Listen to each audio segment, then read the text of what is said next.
What's up, everybody, and welcome to another episode of 3 Wide. I'm your host, Tom Ludermoser, naturally. So for those of you guys who don't follow me on Instagram, who don't follow NASCAR Uncensored on Facebook, you guys haven't seen, but I spent all weekend at Phoenix Raceway. Beautiful, beautiful scenery, surrounded by mountains. Little dusty on Saturday, not gonna lie. But for those of you guys who don't know, I'm from Detroit. We don't get dust like that. We don't have mountains here. So if some of you guys be like, oh yeah, it's mountains. I loved it. It was beautiful. Phoenix, absolutely beautiful facility. Set up very, very well. Even for the COVID, even with all the COVID restrictions, everything being set up, shut down, having a minimalist of this, having a minimalist of that, they did a very, very good job. They made it feel exciting. When I got off the airplane and coming down the escalator to go get my luggage, they had a big old banner, said Phoenix Phoenix Raceway, home of the 2020 NASCAR Championships. There were decals on the floor that made it look like someone's doing donuts in there. Around one of the carousels for the baggage claim, there was what looked like tire treads there. It was really cool. Going around the carousel, they had it what looked like cars racing through there. So that was really cool. That alone, I mean, for those of you guys who don't follow him, go check out Michigan Diecast on Instagram. I went with him, Kyle. He's from here in Michigan. He's from not even an hour north of me. He's got a big smile on his face. I had a big smile on my face. It was really, really, really cool everywhere you went. Avondale, Arizona is the technical area of which the track is located. It is a new area, growing very, very quickly. It looks like lots of new homes coming up around there, but nonetheless, an absolutely picturesque racetrack tucked into the mountains. It was just incredible. I mean, absolutely amazing facility. Very, very new, obviously. For those of you guys who don't know, they had the Phoenix Rising when they went to the little different name there. Got my daughter a shirt. ISM Raceway is what they used to call it for a minute there, and then they brought it back to Phoenix. So I didn't realize this didn't say Phoenix. I was a little slow. I was excited to get something for her, but nonetheless kind of cool. But you did have, a minimalist. When I went on Friday for the Truck Series Championship, it was minimalist. There were not a ton of people there. We got hillside seats, and we were invited by some friends who invited us up into the grandstands. Hey, if you get booted, you get booted. And one of the ushers came by and goes, no, guys, you got no problem. As long as you guys are here together, you guys have been here together. There's no problem with that. So we sat there for the truck race, just out of the dog leg. Fantastic, fantastic seat. I really wanted to go to the hill. We never did, which is hugely disappointing. I'm going next year. I want to go up the hill. So Phoenix, thank you guys. That truck race was great. That final restart, I really hated to see it for Brett Moffitt. He dominated that race. I mean, just absolutely, purely dominated, if you guys didn't watch. And then on that final restart, you have got to be kidding me, was exactly what Brett Moffitt said over the radio. It was on Twitter, everywhere. Everybody was talking about it.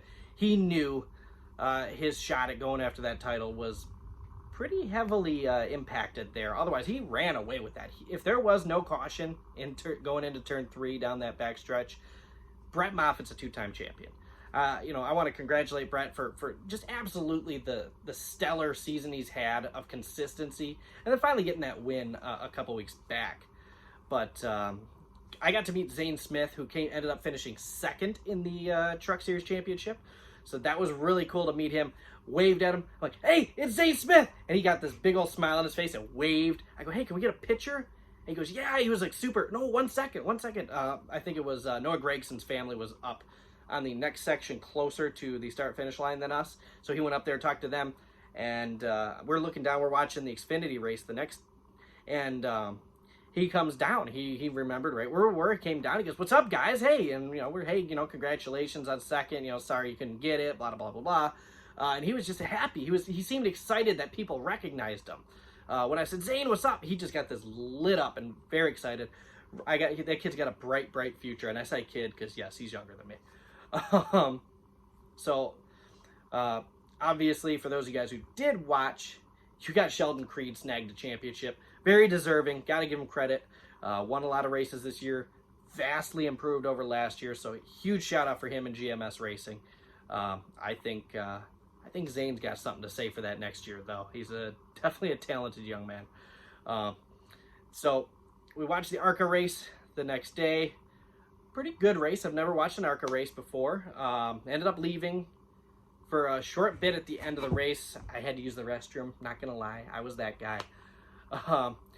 Went out to the parking lot, hung out, had a couple while we were in the parking lot. Came back in for the Xfinity race. That final restart, you hated to see it for Allgaier, who had a great race car. I mean, obviously a great race car. He keeps getting to that championship but just can't seem to snag it down. Austin Cindric ends up going away with that championship, so congratulations to Cindric.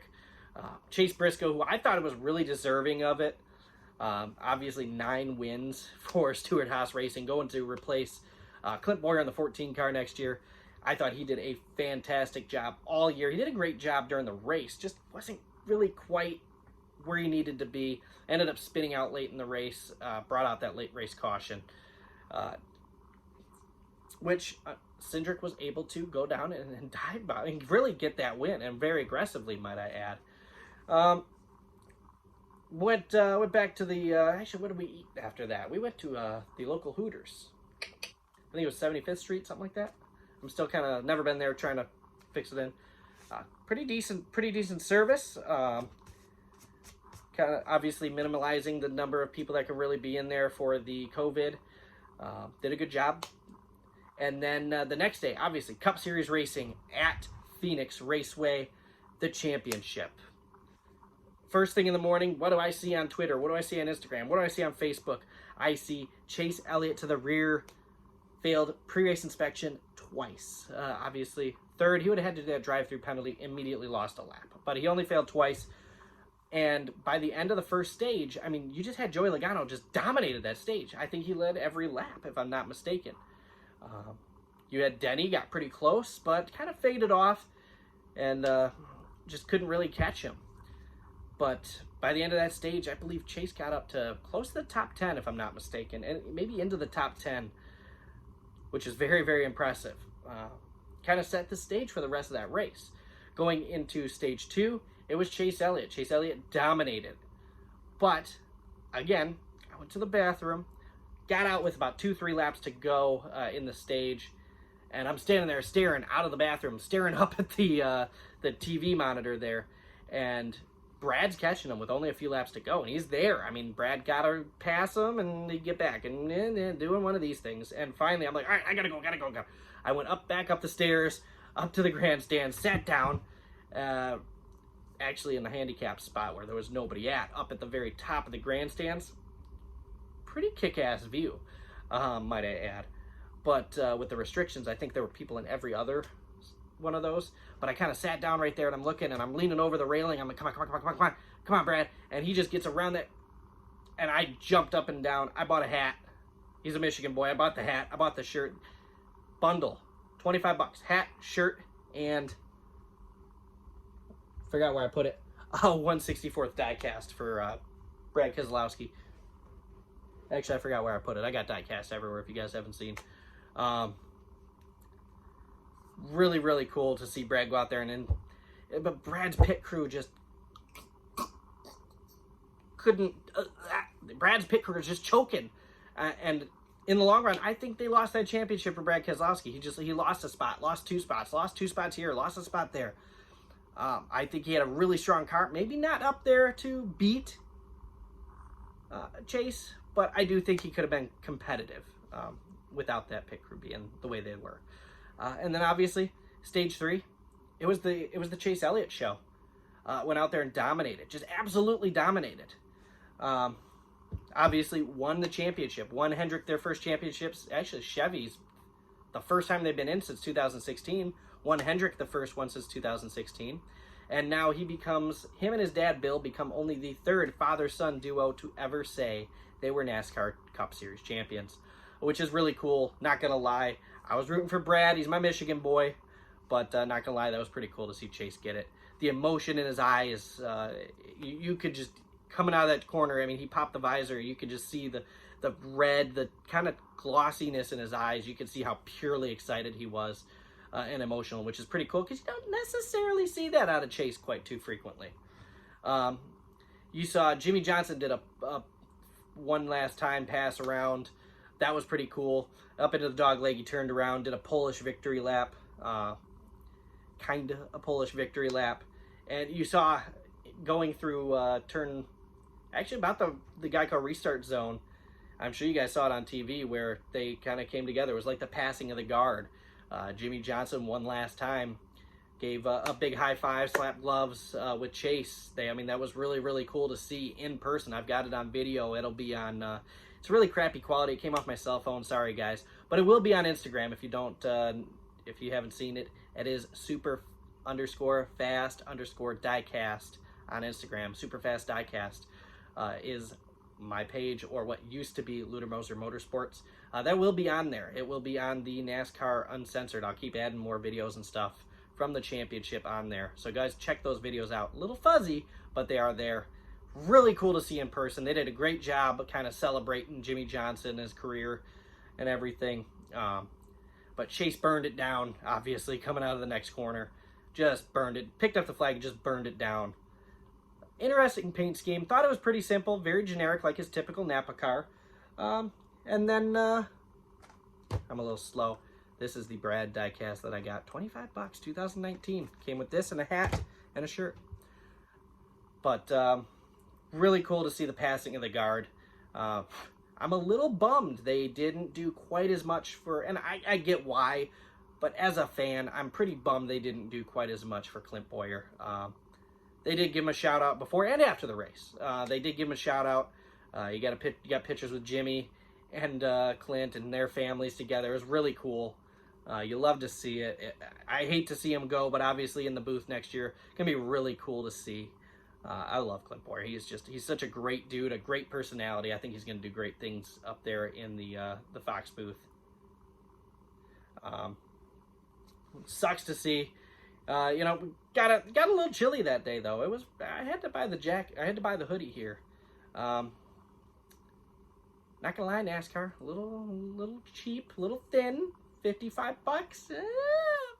Try 45 next year, guys, please. I want to buy another one. I want to buy an updated one. Gotta be 45. This was pushing it. I just bought it because I was freezing to death in Phoenix. But anyway, guys, thanks for watching. Let me know what you guys thought. I thought it was a great race. I actually thought all three were going to be great races. All four races were pretty dang good. Let me know what you guys thought. Comment below. Please hit subscribe button. I'm going to share some more NASCAR stuff throughout the days. It may be the season is over, but the videos aren't going to stop. They may be a little more scarce, and I know they've been kind of scarce lately. Sorry, guys. I'm going to post some more.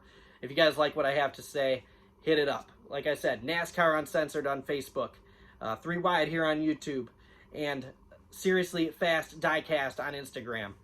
If you see anything that you like back here, I've got diecast for sale all the time.